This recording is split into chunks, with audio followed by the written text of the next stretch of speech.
Aujourd'hui, j'ai décidé de mettre un carton rouge à ce film La Bête enfouie. Tu vois, j'ai bien oublié. Mais pourquoi tu dis ça, Rouquin? Parce que je veux évacuer cette frustration du match de Lyon-Saint-Etienne.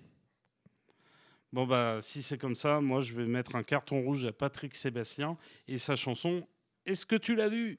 Oh, c'est génial !» Ok. Générique. Générique. Salut à toutes et à tous. Salut les canapéens. Salut les canapéennes. Salut Loulou. Salut tout le monde. Ça Salut va Rouquin. Ouais, ça va. Et toi? Ouais, ça va. Franchement, je suis content d'être là aujourd'hui. Ça va? La famille Imhotep? Imhotep. D'accord. Imhotep. Et le poisson rouge, Imhotep? Imhotep. Ouais, d'accord. Imhotep. Ça va, ça va. Et c'est bien cette situation du scribe. Alors moi, je dirais pas qu'il y a de bonnes ou de mauvaises situations. Je dirais plutôt que c'est des gens, des rencontres, tu vois. Comme Ludo derrière sa machine. C'est ça. Qui nous tendent la main, qui nous disent bien, on va faire des trucs ensemble. C'est On clair. va monter des émissions. C'est clair. On va travailler. Des podcasts, c'est trop Voilà. bien. Incroyable. Et d'ailleurs, c'est bien, on a une transition toute trouvée en parlant de podcast, parce que qu'est-ce que c'est que Canapop pour ceux qui ne connaissent pas? Eh bien, Canapop, c'est deux potes qui adorent discuter de pop culture. Jeux vidéo, cinéma, séries, Ouais, musique. de tout, quoi. De tout. Tout ce qui touche de près à la culture ou à la pop culture. Ouais, voilà, c'est on ça. est dedans. Et on est normalement assis sur un canapé. Donc voilà, c'est pour ça, Canapop. Mais notre budget est grillé en achat de cacahuètes et de... Et de popcorn. Et de popcorn. Parce que du coup, pour parler de culture populaire, faut aller voir la culture populaire. Ouais, c'est ça. Voilà. Mais ouais, avant tout, c'est deux potes qui parlent de tout ça et surtout qui se prennent pas la tête. Tout à fait. Et qui ramènent devant la scène les choses qu'ils aiment ou les choses qu'ils ont détestées pour faire partager au monde leur avis. Exactement. Et pour pouvoir communiquer avec les gens et essayer de le partager aussi avec les gens, mais surtout que les gens partagent aussi leur retour. Qu'on est à un moment où on se dit, bah voilà, partageons ensemble, profitons de l'instant. Et c'est pour ça qu'aujourd'hui, on va parler de... cinéma indien. On va parler d'un film génial que vous pourrez trouver sur Netflix. Exactement. Qui s'appelle RRR. Tout à fait. 3R. Réalisé par SS Rajamouli. Exactement. Sorti en 2022.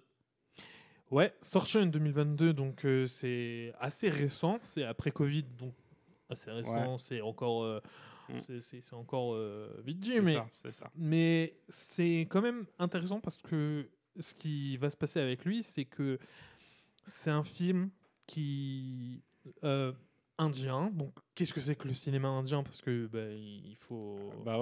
Faut aussi un peu. Oui, tout à fait. Même si on a déjà fait une émission dessus, je vous invite à aller la retrouver. Exactement. On y parlait de 3 films indiens, dont 2 avec la très grande star. 2 c'est comme ça. 3 c'est comme ça. Voilà. Alors pour nos auditeurs, vous ne le voyez pas, mais à compter aussi. Mais c'est pour ça qu'il faut qu'ils viennent sur Twitch, c'est important. Exactement. Venez, vous verrez toutes les erreurs qu'on commet. C'est génial. En plus, on est beau. On est beau, on est brillant aussi. Ça va. Ça va. Ouais, ça va. Moi, je te trouve radieux. Radieux. Ah, merci, c'est gentil. Solaire. Moi aussi, je te trouve solaire. Et donc, on a déjà parlé de cinéma indien. Exactement, avec Jawan, Kalki 2098 AD. Tout à fait. Et Mani Miskan. Et pour la petite histoire, voilà, ces films-là, vous pouvez facilement les retrouver, dont Jawan qui est présent sur Netflix. Exactement. Donc vous pourrez les retrouver aussi facilement. C'est ça. Comme le film RRR qu'on va parler là incessamment sous peu. Je Oui. sens que on en a envie de parler, mais avant, rappelons rapidement. Parce que j'allais le faire justement. Justement. J'allais partir vers c'est quoi le cinéma indien, parce que la petite particularité de l'Inde, c'est que déjà c'est un immense pays dans lequel il y a plusieurs populations, plusieurs ethnies, plusieurs cultures, plusieurs religions, plusieurs langues. Exact. Et à chaque langue, chaque région, son cinéma. Ouais, son cinéma, c'est ce que j'allais dire. Son industrie cinématographique. Ouais, effectivement. Ça, c'est un truc de fou. Je crois qu'il n'y a que en Inde qu'on voit ça, en fait. Hein. C'est avec les Tamolous. Alors, il y a Bollywood, il y a Tollywood, il y a Collywood. C'est dingue, tu les connais vraiment par cœur. Autant, non. Il y en a autant qu'il y a de régions. C'est ça. Il y a d'États, je crois que c'est un État fédéral. Enfin, un État une organisation fédérale, comme les États-Unis ou l'Allemagne, il me semble. D'accord, ok. Peut-être des bêtises, mais bref. La dernière fois, les films dont on avait parlé étaient construits sur ce qu'ils appellent les blockbusters masala. Okay, le blockbuster, c'est ce qu'on a chez nous avec les films hollywoodiens. Ouais, c'est ça, c'est les gros budgets, les grosses productions, les films qui doivent faire les bulldozers. Voilà, c'est ça. C'est les films qui doivent faire un carton au cinéma. Et des fois, ça se ramasse fortement. Alors, pourquoi masala ? Parce que comme on pourrait parler de pan-indien. Ok. C'est ça le terme, l'autre terme. Tout ça pour dire que c'est des films qui sont censés rassembler l'ensemble de la population de l'Inde. Ok, ça c'est cool. Et ne plus simplement se limiter, par exemple, à la population hindi ou à la population tamoul ou telugu. Ah, voilà, parce que à Bollywood, on parle l'hindi. Oui, c'est ça. Et la société indienne est organisée en castes. Oui, exactement. Il y a énormément de religions aussi à l'intérieur et tout. Donc, chacun va avoir un dialogue différent, va interpréter pas mal de choses. Et me semble-t-il que la langue plus ou moins universelle, mais qui n'est pas utilisée couramment, me semble-t-il, c'est l'anglais chez eux. Oui, certainement, vu qu'ils ont eu une colonisation, un passé... Je n'ai pas regardé ça, mais ouais. À Il mon me semble avis, que c'est ça, ils ont un passé colonial, donc oui. Donc l'anglais reste une langue pas officielle du pays, mais qui sera la langue la plus facilement utilisée entre chacun des peuples, on va dire, des régions. Des régions, c'est mieux. Ouais. Et alors, si je me lance, on va dire, dans une petite définition de c'est quoi une caste, il me semble que c'est une sorte de classe sociale, mais très fermée, très verrouillée, qui a du mal à communiquer avec les autres. Tu vois là-bas, notamment, il y a ce qu'on appelle les intouchables, qui sont vraiment au bas de la société. C'est pire que... Ok. C'est pire que tout, un intouchable. Et la société, comme ça, est organisée en différentes cases qui ne communiquent pas les unes avec les autres.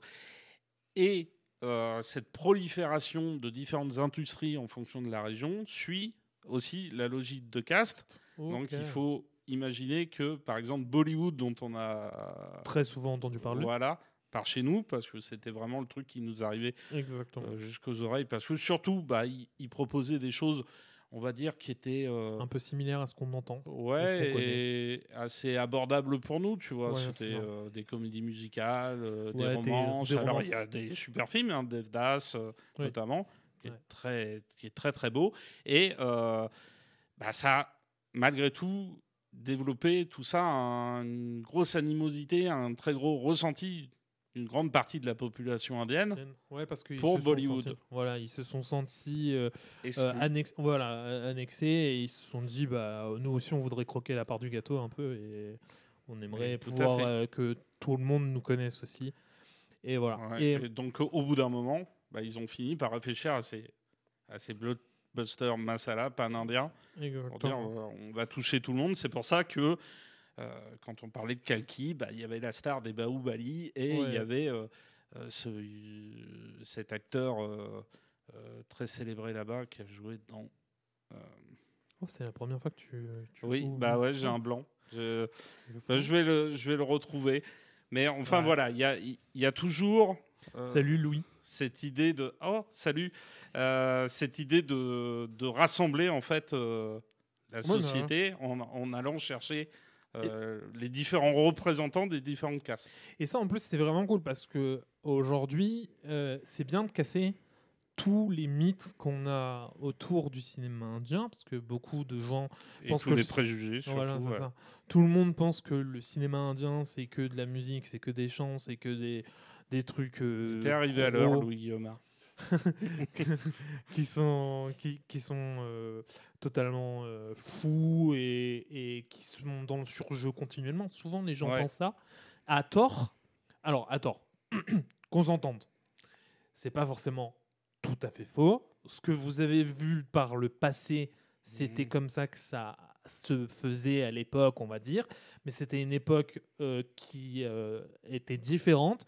Et aujourd'hui, le cinéma indien, eh ben, si on s'ouvre un tout petit peu plus, on va découvrir des films, notamment le film dont on va parler, où il n'y a quasiment pas de chansons et il n'y a quasiment pas de danse. Il y a une histoire très profonde et très... Exactement. Très universelle. Ouais, très universelle. Et donc, on va sentir cette sensation qu'on peut voir dans d'autres films américains où on va se dire ok, je suis devant un film qui peut me toucher, qui peut m'embarquer. Voilà. Exactement.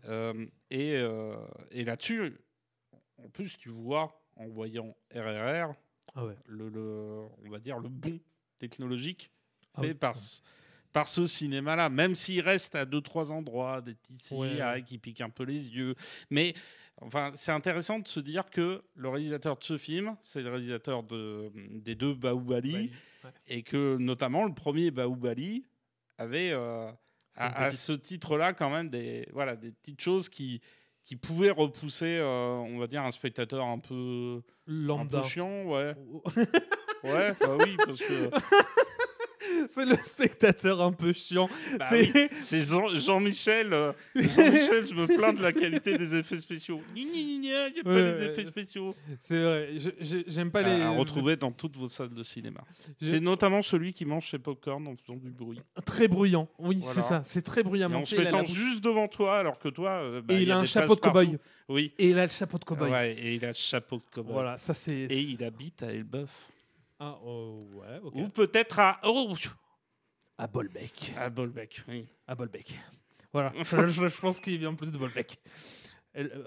On est méchant. Peut-être qu'il habite aussi en Bretagne. Hein. Ça relance sur la Bretagne.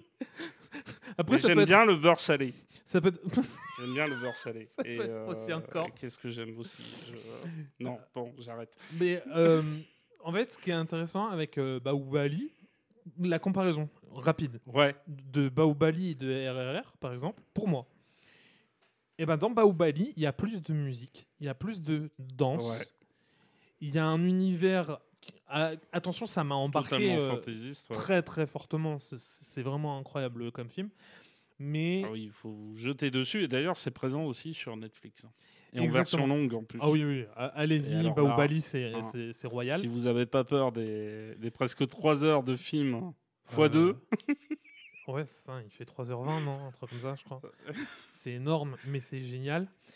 Je vous invite fortement, mais contrairement à ce Bahubali où il va y avoir énormément...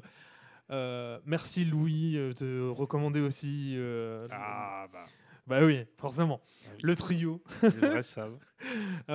Voilà, mais dans l'idée, RRR, eh ben, c'est pas le strict opposé, mais c'est pas loin d'être quand même complètement différent et de se rapprocher de ce qu'on connaît en Occident.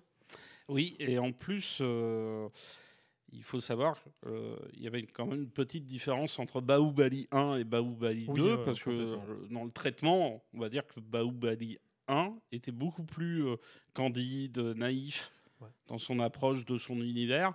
On avait vraiment l'impression de regarder un film de Bollywood, même si ça allait bien avec son histoire. Bahubali RRR, c'est pas Bollywood, hein, c'est Tollywood, donc c'est Telugu. À savoir que c'est un peu dommage parce que sur Netflix, c'est la version hindi qui est dispo et pas Telugu. Mais le truc de fou, c'est que les 2 acteurs principaux ont tourné le film en Telugu et l'ont redoublé en hindi. Ok. Oh, ça, c'est vraiment fat. Tu vois le truc improbable? Bah, disons qu'on sent que chez les Indiens, faire un film, c'est sacré. Ah oui. Tu vois, la culture... Enfin, je pense que pendant une époque que nous, on n'a pas connue parce qu'on est trop jeunes, mais je pense que pendant une époque, les Américains, quand ils produisaient un film, les acteurs devaient avoir ce même sentiment de je produis un film, je veux aller du début jusqu'à la fin, ouais. je veux faire quelque chose de fou, je suis acteur dedans, je vais essayer de faire toutes les voix le maximum possible, je vais donner le maximum. Je voulais faire une blague toute naze, mais je vais arrêter mes blagues toutes nazes. Mais sinon, ça peut faire penser aussi à une démarche à la Steven Spielberg, qui, quand il produit les 3 Retours vers le futur, s'engage à essayer d'avoir les meilleurs doublages de par le monde. Je crois que vraiment, Retour vers le futur, c'est l'un des films qui a les meilleurs doubleurs possibles. Et en France en particulier, voilà, le travail de pirater pour le doc, par exemple. Ouais. C'est vraiment un truc de fou, quoi. Prêt à repartir? Nom de Zeus. Nom de Zeus. Ah, c'est vrai, j'ai oublié cette phrase si iconique. C'est dingue. Tu sais que je vais me faire battre, mais je l'ai vu qu'une seule fois. Le 1, 2 et 3, je l'ai vu qu'une fois dans ma vie. Tu sais qu'on peut remédier à cette carence très rapidement. Moi, de toute façon, j'ai pris mon agenda avec moi. Notez tous les trucs que Rouquin n'a pas vus. On va tout refaire voir. C'est ça, tout à fait. Préparez-vous. Et on a donc, comme ça, vraiment affaire à un blockbuster, un truc énorme avec des super effets spéciaux. Exact. Et d'ailleurs, la grande majorité des moments. Le fun fact, c'est que c'est le 3e plus gros truc qui va rapporter de l'argent au cinéma indien, juste après Bahubali 2, deuxième partie. Et c'est dingue. Un film qui a battu des records d'audience, il me semble, après la crise du Covid. Exactement. Il a vraiment tout déchiré. Enfin, il est devenu le premier film indien à rapporter plus de 100 millions de dollars dans le monde. 173 millions. Depuis le début de la pandémie Covid-19. C'est dingue parce que ça se voit pas très souvent un film indien qui va exploser comme ça. Et il y en a... Alors ça se voit pas souvent, mais ils battent quand même régulièrement des records. Hein. Parce que Jawan... Oui, voilà, mais... Dans les dernières années, on va dire que ça commence à exploser autant. Ah oui. Je pense que, tu vois, dans les années précédentes, c'était pas autant développé. Et aujourd'hui, heureusement, en fait, la culture indienne prend vraiment plus de place. Alors oui, et ça, c'est cool. Chez nous, elle arrive et elle explose. Mais chez eux, la culture cinéma est très, très développée. Je crois qu'on l'avait dit quand on avait fait notre précédente émission. Mais les stars, là-bas... les acteurs sont considérés comme des demi-dieux, comme des divinités. Quand on arrose les portraits les effigies avec du lait, avec des onctions pour bénir la sortie des films. C'est fou. Hein. Il y a un truc. Ils ont une religion autour du cinéma qui est incroyable. Ah bah, il faut voir que les vidéomontages sur Shah Rukh Khan, enfin, je pense que vraiment c'est Dieu à côté. Oui.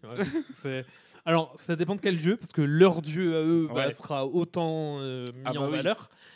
Mais Rezus, non. non.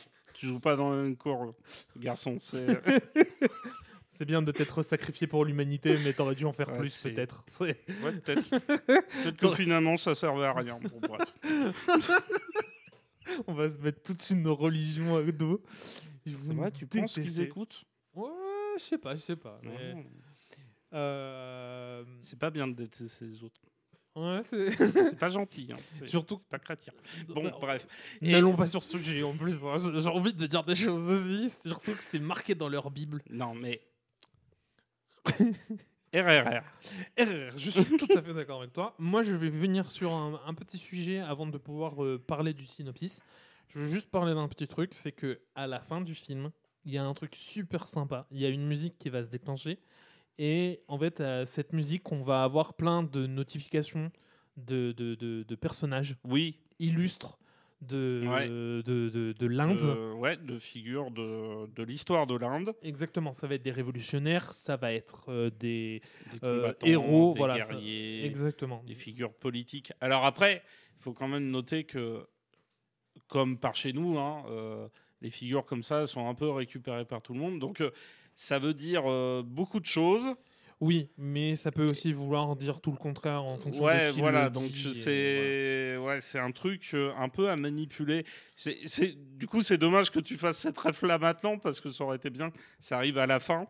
Parce qu'au final, tu vois, c'est un peu le truc comme certains films américains. Ouais, en fait, moi, ce que je voulais dire, RRR, c'est un film nationaliste. Donc, quand tu es nationaliste, tu as un peu, des fois, du mal à apprécier les autres. Mais comme moi, j'ai apprécié le film, je voulais pas forcément venir tout de suite là-dessus. En fait, je voulais y venir parce que ce que je voulais dire, c'est que je vais pas forcément rentrer dans les détails et tout. J'ai pas noté tous les noms des personnages et tout.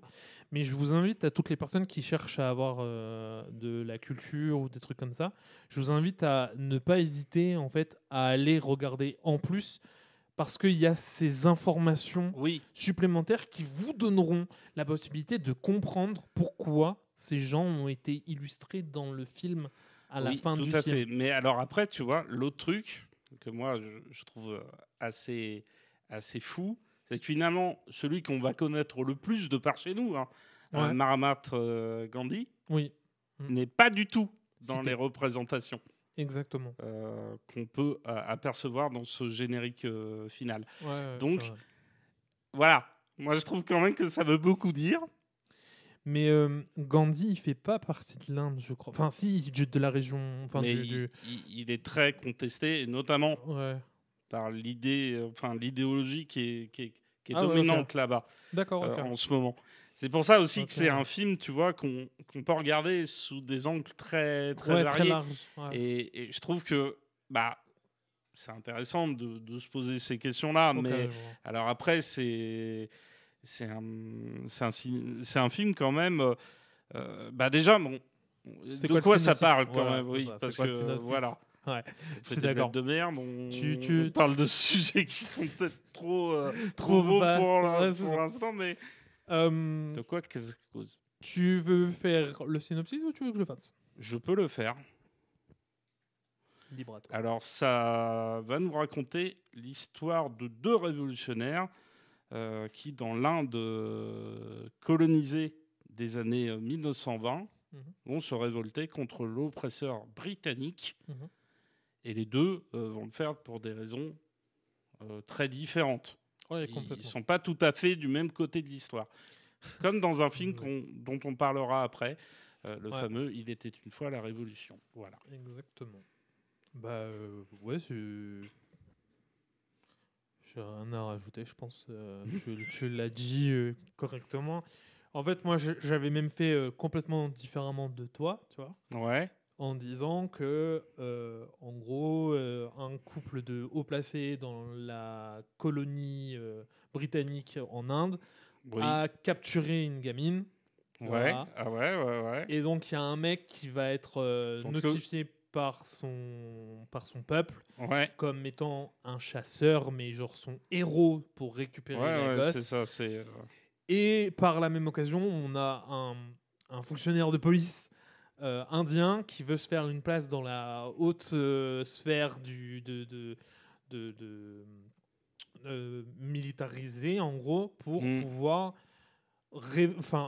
déclencher une révolution des Indiens. Et donc, je trouvais ça intéressant, tu vois, la manière dont tu le proposes et la manière dont je l'ai écrit, parce que c'est intéressant. J'ai cette sensation qu'on a vu le film le même, mais on va avoir un point de vue qui se lance... Qui diverge. Ouais, c'est intéressant. J'aime bien. Ça fait beaucoup. Et J'aime bien. Il n'a pas relevé, là, je suis désolé. Bref. Il diverge, ça fait beaucoup. Non, il n'a pas relevé. Diverge, ça fait beaucoup. Ouais, bref, c'est pas grave. Oui. Ah oui. Pour une fois, c'est pas moi qui ai la blague comme ça. Ok. Et alors, le film évoque quand même une période de l'Inde, une période assez compliquée parce que l'Inde était clairement sous domination étrangère. Exactement, l'Empire britannique. Tout à fait. Mais il faut savoir que finalement, ce rapport à l'histoire, ce rapport à cette histoire-là, a aussi un lien avec l'histoire du cinéma en Inde. Parce que les colonisateurs britanniques ont quand même beaucoup censuré. Exactement. Et ont beaucoup façonné, comme ça, de façon indirecte, la production cinématographique indienne. Je vois exactement. Parce que pourquoi il y a beaucoup de musique, de danse, de chant? Parce que on ne pouvait pas le faire de façon directe. Voilà, on ne pouvait pas faire passer des messages de façon directe, on devait le faire détourner, et la danse et la musique pouvaient permettre ça. Et de là, la société indienne s'est quand même développée avec beaucoup... Alors, il y a beaucoup de préjugés. À Bollywood, c'est beaucoup des acteurs avec des... qui sont assez... avec des standards de beauté très proches de ce qu'on peut connaître dans nos sociétés occidentales. Effectivement. Et là, la première chose, c'est que finalement, avec ce film-là, on a des acteurs qui sont complètement éloignés. Les deux acteurs principaux sont complètement éloignés de ces standards de beauté, parce qu'ils sont beaucoup plus... alors, je ne sais pas comment le dire autrement, mais bronzés de peau. Ah oui. Tu vois alors que le Bollywood aime bien jouer sur le côté nos acteurs, ils ont la peau et nos actrices ont la couleur de leur peau beaucoup plus claire. Ok. Ah, ça c'est intéressant. Et donc ça, tu vois, c'est un premier truc quand tu vois le film. Et tu as vu un peu d'autres productions. Il y a plein de trucs. Tiens, tu dis ah ouais, d'accord. C'est vrai que j'ai pas fait attention à ça. Tu vois, ça c'est étonnant.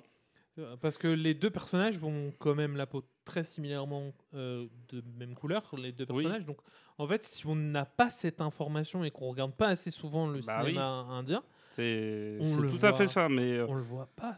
Mais il suffit juste de regarder les grandes stars de Bollywood, Amir Khan, Shah Rukh Khan. Il y a Kajol pour les femmes, Madhuri Dixit aussi, et toutes ces stars-là, elles sont vraiment dans les mêmes standards de beauté. Ok, c'est intéressant. Et là, pour le coup, c'est Rama Rao Jr. Et... Il y a eu une blague qui a été faite sur le...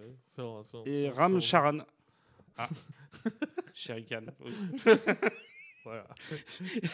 Merci au petit monteur derrière qui s'amuse. Il a raison, il faut qu'il participe. Mais oui, bien sûr.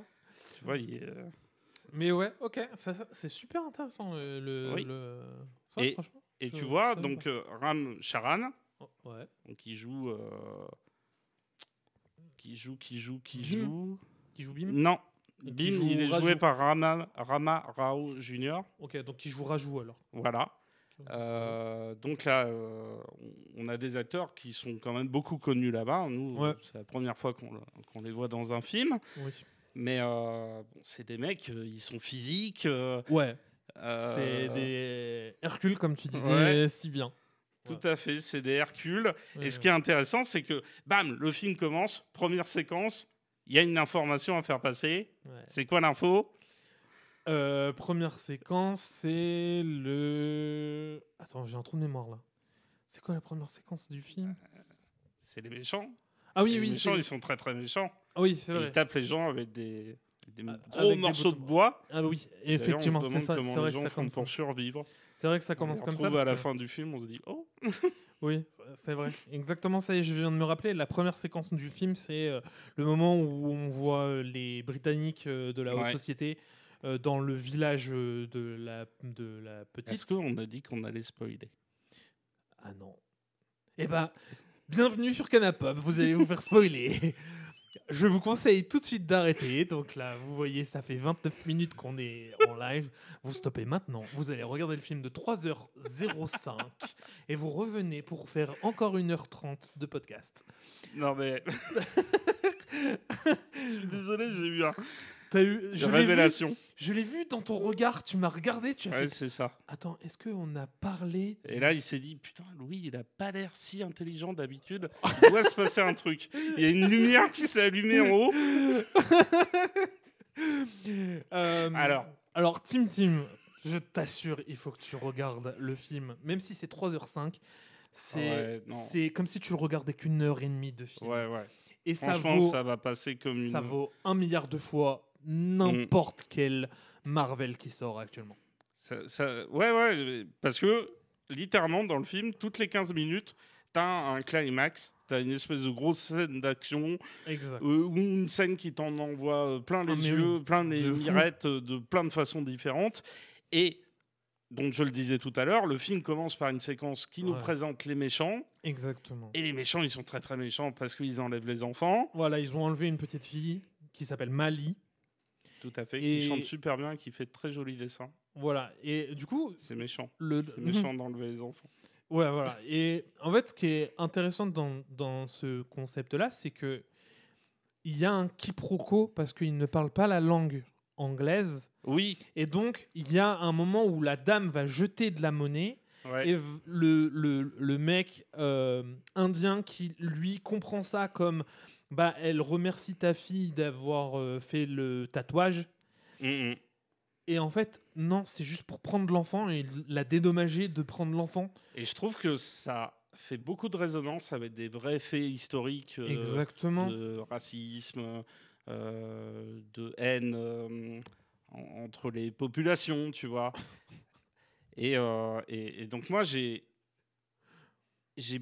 j'apprécie beaucoup, tu vois, la façon avec laquelle le film te fait passer des petites infos. Exactement. Sur des réalités historiques. Justement, il y en aura une autre que je citerai plus loin, mais tu vois, il faut vraiment avoir l'idée, pour ceux qui nous écoutent, que si vous regardez RRR, il y a des informations tout le temps qui passent. Exactement. Chaque image va te donner une information. Chaque séquence, chaque ligne de dialogue te ramène une idée. Il y a des setup and payoff dans tous les coins. Ça explose littéralement de partout. Est-ce que tu peux rappeler ce que veut dire le setup and payoff, s'il te plaît? Le dictionnaire du cinéma s'ouvre. Allez, encyclopédie, s'il te plaît. Page setup and payoff. Alors, un setup and payoff, c'est une pirouette scénaristique, on va dire. Voilà, un outil scénaristique. C'est ça le bon mot, qui permet d'annoncer quelque chose. Visuellement ou visuellement, auditivement. Tout à fait, ou à travers une ligne de dialogue. Quelque chose qui va servir plus tard dans le scénario. Et là, par exemple, c'est l'utilité qu'on va donner à la capture d'animaux sauvages. Ah oui. Par exemple. Okay, ça y est, parce que là, maintenant, on peut passer, tu vois, aux deux séquences qui suivent, qui nous présentent les deux personnages. Voilà. Donc, d'un côté... Le chasseur, qui se rappellera Bim dans l'histoire. Donc, le chasseur, moi, je l'appelle le chasseur parce que c'est comme ça qu'ils le définissent. Mais en gros, c'est le héros qui va vouloir récupérer la petite fille qui a été capturée. Et donc, c'est le champion, en gros, des Gonds. Donc, le peuple des Gonds. Et c'est une machine de guerre, le gars. Quand tu le vois pour la première fois... son apparition, elle est délirante. Délirante. Il se recouvre de sang. Ah, on a dit on va spoiler comme des porcs. Il se recouvre de sang. Et ensuite, il va commencer à courir parce qu'il a entendu que le piège est prêt. Il va commencer à courir pour retrouver un loup. Le loup va le courser. C'est ça. Et dans les buissons, se cache pas très loin, un tigre. C'est ça. Et donc, la première scène avec ce tigre, c'est vraiment la vision du tigre qui regarde Bim, qui est en train de courir. Il va bondir dessus. Bim va l'estiver tel un dieu grec. Ah oui, mais les gars, ils ont des capacités physiques folles. Ne faites pas ça chez vous. Non, vraiment. Avec un tigre, non. Avec votre chat, oui, essayez. J'ai essayé de le faire. Je me suis tapé le petit orteil sur le coin de ma table basse. Alors, c'est une très bonne information. Dans le chat, ça a été marqué. Ça s'appelle aussi le fusil de Tchekhov. Le PFN. Oui, exactement. Ouais. Alors, c'est pas tout à fait la même chose. Parce que le fusil de Tchekhov, je crois que c'est un élément, tu vois, un objet. Qui est utilisé de façon très... Par exemple, un crochet qui va embrocher quelqu'un. Tout à fait. Mais c'est pas non plus à confondre avec le MacGuffin qu'on va rechercher tout au long du récit. Ouais. Et qui va être un moteur d'enjeu. Ok. Voilà, un setup and payoff ou un fusil de Tchekhov, c'est vraiment un élément qui n'est pas primordial dans le récit. Mais là, c'est intéressant parce que justement, on a ce personnage de Bim. Exactement. Et d'ailleurs, le plan qui nous le fait découvrir est incroyable parce que c'est un plan vu d'à l'envers sur un lac. Exactement. Et la caméra se retourne progressivement pour nous faire comprendre que ce qu'on voyait... C'était l'envers du décor. Tout à fait. Mais c'est aussi pour nous dire, de façon subliminale, que ce personnage est connecté à la nature et à l'élément qui est l'eau. Exactement. Ah, dans mon cerveau, ça vient de faire bim. Voilà, vraiment, oui. Mais il faut que j'attende que tu me le dises pour que mon cerveau fasse. Ok, c'est intégré. Parce que moi, je l'ai vu ailleurs, tu vois, ce langage, mais il vient dans ma tête, il vient plus tard. Mais toi, tu me dis, en fait, non, là, c'est tout de suite maintenant, dès la première entrée, tu vois même pas encore réellement le personnage parce qu'il est dans une flaque. Non, c'est dans le lac, mais quand tu le vois, et puis il est perdu au milieu de la végétation. C'est ça. On Donc voit dans le reflet de l'eau, mais pas tout de suite. Ton œil n'est pas directement centré dessus. Et donc c'est là en mode, ok, je cherche. Et en fait, mais tellement, il est connecté à l'eau grâce. Waouh. Et ça se retrouve aussi dans son comportement de personnage, qui est très fluide et qui est très finalement. Alors, moi, j'ai envie de dire qu'il est assez émotif. Tu vois, il est très connecté à ses émotions, au centre émotionnel du film, qui est finalement la petite fille. Oui, complètement. Tu vois, et moi, ça me rappelle, on avait parlé il y a quelques mois de cinéma chinois hongkongais, et on avait parlé de The Killer. Et dans The Killer, il y a deux personnages principaux, un tueur à gages assez froid, qui est une sorte de monolithe, tu vois, et un policier qui le poursuit partout. Exact. Et là, ce qui est intéressant, c'est qu'on retrouve un peu cette énergie double avec les deux personnalités avec les deux personnalités contraires, et finalement Bim, voilà, c'est le personnage qui est un peu plus fragile, qui va se laisser guider par ses émotions, alors que l'autre, donc j'arrive toujours pas à me souvenir Raju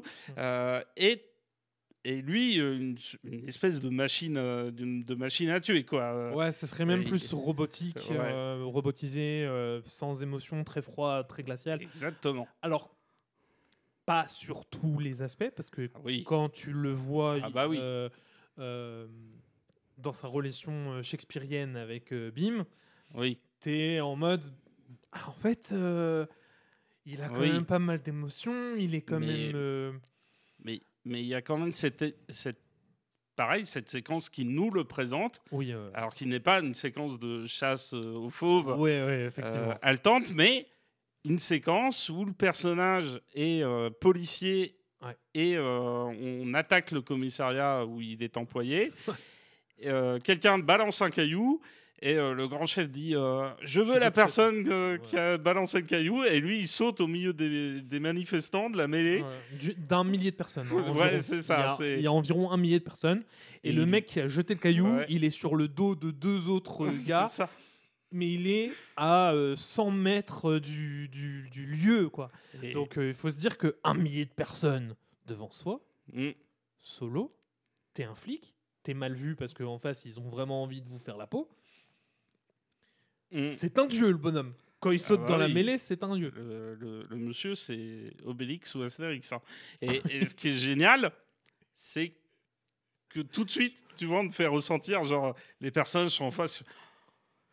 Il va me rattraper. Oui. Il va me rattraper. C'est ça. Au début, le mec le regarde en mode, bon, on sait qu'il va se faire massacrer. Puis il voit que les gars se font massacrer autour. Et là, il se dit, bon, bah, il va vraiment falloir que je commence à m'en aller. Et il va essayer de fuir. Et arrivera ce qui arrivera, quoi. Exactement. Et juste pour revenir sur les méchants, on a une utilité des méchants qui est comme dans beaucoup de films asiatiques. Moi, je pense par exemple à Il était une fois en Chine, dans lequel l'étranger, l'oppresseur qui vient d'Occident est en général... Enfin, il y a beaucoup de surjeux, c'est proche de la caricature. Voilà, c'est ce que j'allais dire, c'est de la caricature. Et là, moi, ce que j'adore, c'est que les deux acteurs qui jouent les méchants, alors à savoir Alison Toody, Alison Toody qui, attention, un petit lien, c'est le lien entre RRR et Indiana Jones et la dernière croisade, puisque c'est elle qui jouait une archéologue nazie. C'était l'une des méchantes du film. C'est marrant parce qu'elle a vraiment la tête de méchante en plus. Ah oui. Elle est détestable as fuck. Hein. Ah oui. Vraiment, t'as envie de lui mettre détestable au possible. Mais vraiment, et puis il passe par tous les trucs. Elle est ultra hautaine. Elle est d'une perversité. Ouais, elle dédaigne tout le monde. Elle se sent supérieure et tout. Enfin, c'est vraiment le genre de personnage que tu croises dans la rue en vrai et tu as envie de lui rappeler que si elle était juste un tout petit peu plus ouverte, elle prendrait moins de claques dans la tronche, je pense. Le film a vraiment envie de te la faire détester. Et il le réussit alors on bien. ne parle même pas du mari. Ouais, le mari qui a une phrase célèbre dans le film qui est vous savez que cette balle vient d'Angleterre, elle a été fabriquée par un Anglais, elle a été utilisée elle a été mise dans un transport anglais, elle arrive jusqu'ici et elle a été mise dans votre fusil. Vous savez que cette balle qui valait normalement qu'un seul livre vaut maintenant 1000 livres. Et vous voulez l'utiliser pour un Indien. Ouais, et ils n'utilisent même pas le mot indien. Oui, exactement. Pour abattre un sous-homme, quoi. Ouais, c'est ça. Et c'est d'une violence. Et alors, le monsieur est joué par Ray Stevenson. Ouais, il est détestable. Qui est décédé depuis. Hein. C'était son dernier rôle au cinéma. Okay. Mais il a joué Titus Pullo dans Rome, la série Rome, de John Milius. Et il a joué aussi... moi, je pense la meilleure interprétation du Punisher, puisqu'il jouait dans Punisher, The Punisher Warzone. Donc, le troisième film qui avait été fait, qui est sorti il y a une quinzaine d'années. Tout le monde l'a oublié, mais c'était très gore, très sanglant. Et il le jouait plutôt bien. Moi, j'ai jamais regardé les films Punisher. J'ai regardé la série, donc... Voilà, mais c'est pareil, il a un côté totalement détestable. Enfin, je veux dire, oui, non, il est vraiment détestable comme personnage. Quand sa bonne femme lui montre, regarde ce qu'elle a fait, ce qu'on m'a fait sur la main, et il regarde, c'est qui a fait ça? Et elle lui montre l'enfant, elle fait le singe. Superbe, bonjour. Non, il est vraiment détestable et vraiment moi sa phrase, elle me reste marquée parce que c'est juste horrible d'entendre ce genre de phrase, de comprendre que en fait, pour toi, même utiliser une balle qui vaut juste 1 livre sterling, c'est trop pour utiliser contre une personne. Ah ouais, mais t'enlèves une vie. Ils ont zéro respect. C'est ça. Les méchants. Mais ce qui est très très bien, c'est que ça se connecte. C'est pour ça que c'était intéressant ce que tu disais par rapport au quiproquo. Oui, la femme donne des pièces à la mère de la petite dessinatrice. Parce que ça, on peut facilement imaginer des vrais faits historiques où ça a eu lieu. Hein. Complètement. Et c'est pas, c'est pas que avec le colonisateur anglais, mais le colonisateur français aussi. Hein. Avec n'importe qui. Voilà, le colonisateur américain qui avec qui les tombe, Indiens. qui tombe sur les Amérindiens. Le français avec l'Algérien. Enfin, tu vois, c'est d'une violence et ça résonne. Ouais. Et ce qui est génial, c'est que le film te construit comme ça un camp qui est celui des gentils, mais c'est les gentils parce que tu parlais de Bim, peuple des Gonds. Le peuple des Gonds. Alors, pendant une grande partie du film, il se présente pas comme un membre de ce peuple-là parce qu'il sait qu'il va se faire griller, mais il se présente comment? Et moi, j'adore parce que c'est une façon de dire... le peuple indien, il est fait d'une multitude d'individus. Exactement. Parce que il se fait passer pour un musulman. Ouais, tout à fait. Et donc pour une religion différente de celle qui est pratiquée habituellement. Et en fait, c'est intéressant parce que il met en parallèle là le fait de se mettre en mode musulman, le parallèle qu'il y a dans la vraie vie actuelle, le problème qu'il y a avec les musulmans et les Indies, tout ça. Ouais. Et donc en fait ça fait encore des liens internes. Il faut savoir que dans l'histoire de la colonisation, l'Angleterre, en redonnant en fait leur pouvoir aux Indiens, on fait quand même une énorme erreur et qui est très dommageable aujourd'hui, c'est qu'ils ont repartagé. Ils se sont dit, il faut un territoire pour les musulmans, il faut un territoire pour les hindouistes. Ils ont divisé. Et ils ont divisé, ils ont fait le Pakistan d'un côté et l'Inde de l'autre. Donc voilà, c'est... Et ça a foutu la merde. Les Anglais, ils aiment bien faire ça, j'ai l'impression. Hein, on a vu ça avec... Mais... on ne dira pas les noms, mais on sait tous de quoi on parle. Mais comme ça, le film, tu vois, a une espèce de force. Et complètement. Moi, j'aime... En fait, je trouve que... D'écho.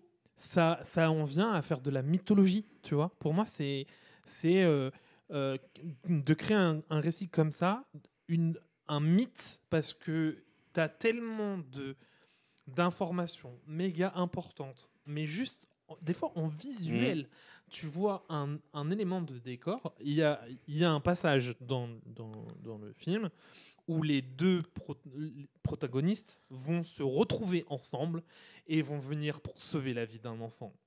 Ouais. Et ce moment-là, il y a Et encore une fois, c'est très chargé. Hein. C'est très chargé. Partout, les informations Exactement. Elles finissent pas d'arriver. Et il y a un symbole mythologique, c'est le drapeau. Oui. Le drapeau qui va lui servir à Bim, qui va servir de protection contre les flammes. Donc, qui va le couvrir et qui va le protéger. C'est ça, qui va l'envelopper, ouais. Et qui va lui éviter une brûlure certaine à cause des flammes et tout. Mais dans une scène d'action, franchement, je veux voir des films tout le temps comme ça, s'il vous plaît. Ces scènes d'action, elles sont incroyables. C'est pas Hulk et Spider-Man, tu vois. C'est genre là, c'est quelque chose de grandiose là. Alors, pour expliquer la petite différence qu'on pourrait déjà noter avec un blockbuster lambda de par chez nous, c'est qu'il n'y a pas une utilité, on va dire, simplement cosmétique ou, on va dire, commerciale. Exactement. On n'est pas dans une démarche de je veux juste faire plus de buzz parce que derrière, je sais que les gens... Ouais, et puis je te sors, tu vois, le personnage que je vais éditer derrière en figurine. Ouais. Et donc, la séquence, elle est juste pour te présenter.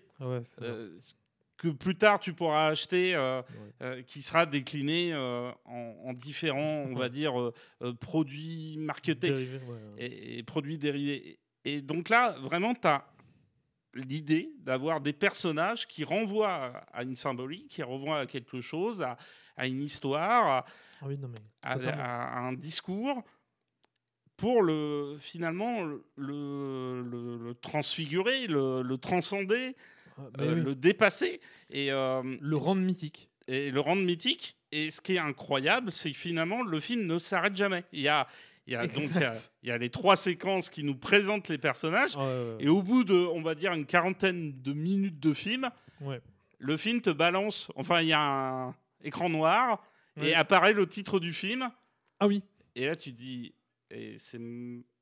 Donc le film vient de commencer. Ah, c'est ça. Et sachant que sur ce moment où le RRR apparaît, on va avoir un premier R qui va être de couleur bleue, un autre qui va être de couleur rouge et un qui va être de couleur jaune. Le jaune, c'est le central. Avec les deux mains qui se tiennent. Et en fait, si tu regardes juste l'image sans te dire voilà, j'ai pas fait trop attention à ce qui se passait avant, t'as pas fait attention que sur le personnage de Bim, quand tu le vois et tout, c'est marqué Water. Et à ce moment précis, t'as le truc de... Et le R ressort. Le R de Water ressort bleu. Et ensuite, t'as le R de Raju. Enfin, pour Raju, c'est pareil. Il ressort en rouge et de couleur enflammée. En fait. Et là, t'es en mode, mais ils ont pensé à tout plein de petits détails qui va faire que ce film va me mettre dans une situation où tout ce que je vois a un intérêt profond pour l'histoire qu'on te raconte. Exactement. Parce que les 3 R, du coup, alors je ne l'ai pas noté, j'aurais dû... Alors oui, c'est Rise, donc soulèvement, Roar. Voilà, pour le rugissement. Et Révolte. Et en fait, c'est méga important parce que tout ça, ça le dit. Et en fait, ce qui est intéressant, c'est que c'est dans un ordre bien précis. Et tu vas le voir dans tout le film. Le film, à la fin, il est construit autour de R. Oui. Et ça, c'est important. Il faut connaître autre chose. Enfin, faut avoir une autre information en tête. C'est qu'au début, le titre était RRR, mais ça n'avait pas cette signification-là. C'est juste que c'était pour le R de Rajamouli, le R de Bram Ram. Enfin, le R de Ram. Enfin, voilà. Pour les syllabes. Oh, waouh! C'est trop stylé. Pour citer les noms de famille des différentes personnes impliquées sur le projet. C'est incroyable, j'adore. Mais après, je préfère les significations de maintenant. Parce que quand tu regardes le film et que tu vois le truc, c'est... Enfin, vraiment, je vous le dis, les amis, allez voir ce film, ça dure. Franchement, c'est vrai, 3h05, ça fait peur parce que c'est un gros chiffre. Mais en vrai, quand vous allez le regarder, c'est 1h30 de film. Oui, voilà, ça va passer comme une lettre à la poste parce que il y a tellement de choses. Il y a tellement de choses et c'est ce que tu disais tout à l'heure. Chaque information, enfin chaque effet visuel, plan, effet visuel, mouvement de caméra, séquence, ligne de dialogue, tout va te donner une info qui sera importante pour la suite, qui t'emmènera vers une autre information. Et c'est comme ça, on continue. Et le film ne s'arrête jamais. Et les en le voyant, au final, on se dit, c'est vrai que j'ai été voir dernièrement un blockbuster américain qui durait 2h30. J'avais l'impression de passer 5 heures. Voilà. Pourquoi ça durait 5 heures alors que là, le film est plus long de 30 minutes et c'est... Enfin voilà, on a l'impression de regarder un truc beaucoup plus cool. Et en plus, il faut savoir que le film remercie, moi j'ai trouvé ça intéressant parce qu'il remercie 3 grandes figures du cinéma indien. Effectivement, en ouverture, dans son générique d'ouverture. Ouais, c'est vrai. Il y a Salman Khan, Amir Khan et le réalisateur... N'importe quoi. Et le réalisateur de Coach Odae et de Manumis Khan. Karan Johar, voilà. Wow. Et ce qui est génial, c'est que Karan Johar, dans une interview, on lui dit, mais c'est vrai que c'est pas très très logique le cinéma indien. C'est vrai que c'est un peu n'importe quoi, ça part dans tous les sens. Et par exemple, dans RRR, on a un personnage qui attrape une moto à une main, qui la soulève, qui frappe une dizaine de soldats avec. Enfin, on peut pas y croire. Alors pourquoi ça fonctionne? Et le gars dit, effectivement, c'est pas logique. Mais l'important, c'est pas la logique. Non. C'est la croyance, c'est la conviction. La conviction que le réalisateur va mettre dans l'histoire qu'il raconte. Et quasiment, je pense, dans tous les films indiens, c'est la conviction qu'il faut regarder. Et je pense qu'on devrait avoir ce regard-là. Parce qu'il y a beaucoup de personnes qui, dans leur rapport au cinéma, ont été, on va dire, tu vois, un peu matrixés par le cinéma américain. Le cinéma américain est très cynique. Oui. Et donc, finalement, quand tu as l'habitude de regarder tous ces films-là, bah, tu comprends pas qu'un personnage, tu vois, au début, on peut te le présenter comme une super brutasse, et puis après, on va te faire des séquences un peu love, un peu romance, où le personnage est candide, où le personnage est naïf. et après, tu repars sur des séquences d'action où le mec, c'est la pire brutasse qui soit. Parce que moi, par exemple, dans le film, les combats, mais je les trouve mais jouissifs. Mais puis une physicalité. Oui. C'est impactant, c'est fort. C'est clair, ça va vite, ça se déroule vraiment bien. Vous avez un suivi de caméra qui n'est pas le suivi de caméra de tous les films américains d'aujourd'hui. Je regarde des films américains et franchement, moi je disais tout à l'heure, tu le disais, il y a des gens qui sont matrixés. J'ai été matrixé par les films américains depuis tout petit. J'adore ça, attention. Je les critique beaucoup. Moi aussi, il y en a beaucoup que j'apprécie. Parce qu'aujourd'hui, je trouve que les films américains ne font plus ce qu'ils étaient capables de me faire quand j'étais plus jeune. Quand j'étais plus jeune, que je me regardais des films comme, je sais pas, mais le premier Hulk, le premier Hulk de 2007, je crois, c'est ça 2003, avec Eric Bana. Ouais, c'est ça. Ouais. Avec Jennifer Connelly et tout. Ouais. Celui-là, moi, je le trouve exceptionnel. Il est royal, il est vraiment bien. Le Hulk m'impressionne. Le Hulk d'aujourd'hui, je le vois devant moi. Je me dis pas, oh attention, il est dangereux. Non, je me dis, bon, bah ok, c'est un clown qui s'est déguisé. Et puis maintenant, tu sais, tu as cette impression quand tu vois des CGI dans des films américains, cette impression d'avoir devant les yeux un truc bas de gamme. Un truc qui est pas très, tu vois, pas très travaillé. Qui est pas c'est ça. Et puis là, tu vois, ce qui est amusant dans RRR, c'est que il y a plein de moments où les effets spéciaux, ils t'en mettent plein les yeux, mais il y a aussi des petits moments où les effets spéciaux sont pas parfaits. Mais ce qui compte, c'est l'idée. Exactement. C'est l'idée derrière le... Et toutes les images qu'ils ont essayé d'amener jusqu'au bout. Parce qu'ils y ont été jusqu'au fond de la chose. Putain, un moment... je suis désolé, mais il faut que je le dise.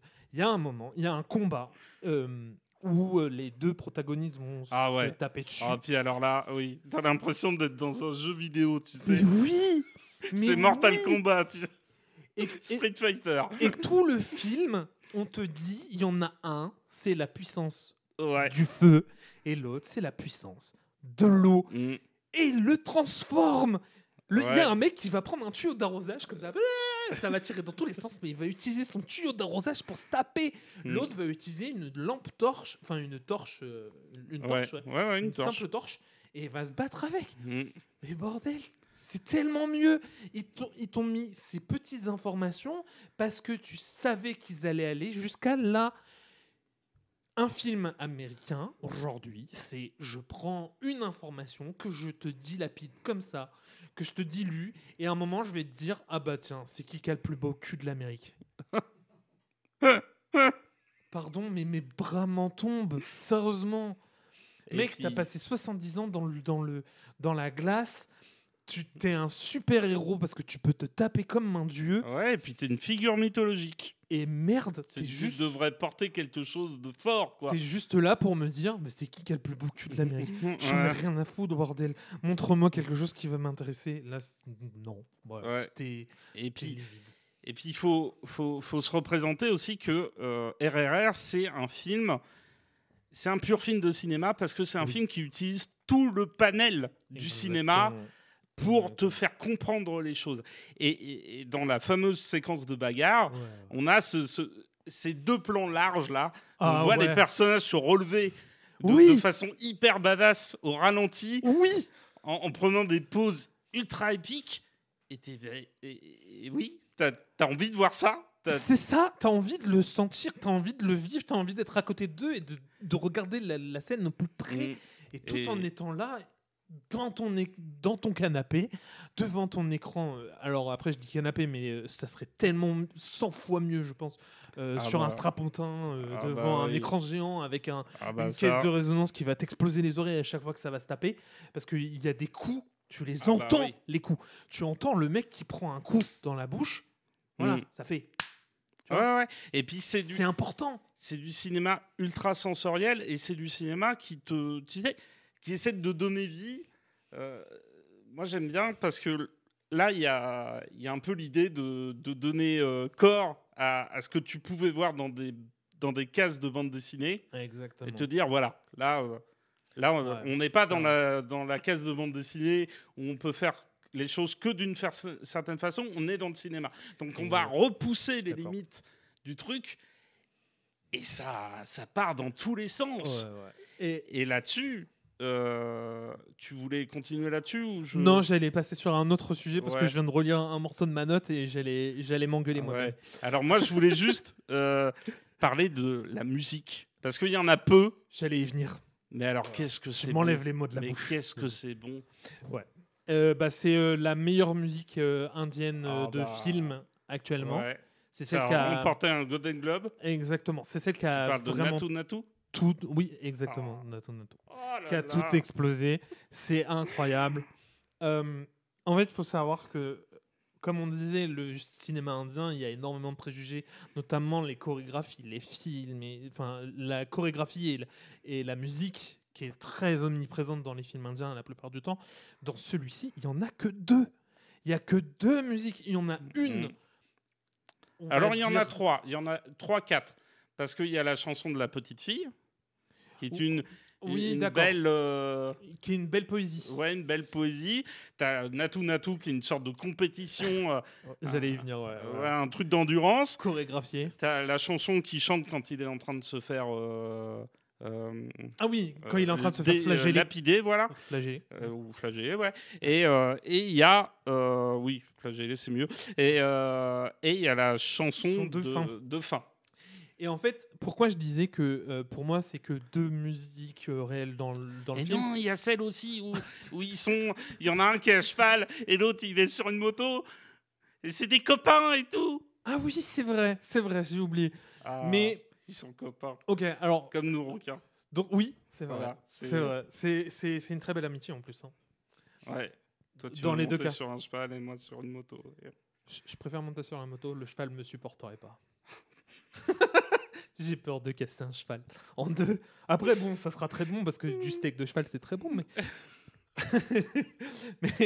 mais dans l'idée, voilà. Non, en fait, tu vois, dans mon écrit, là, je voulais m'engueuler parce que j'ai marqué presque pas chorégraphié. Ouais, je comprends pourquoi tu voulais t'engueuler. Voilà, je veux m'engueuler parce que...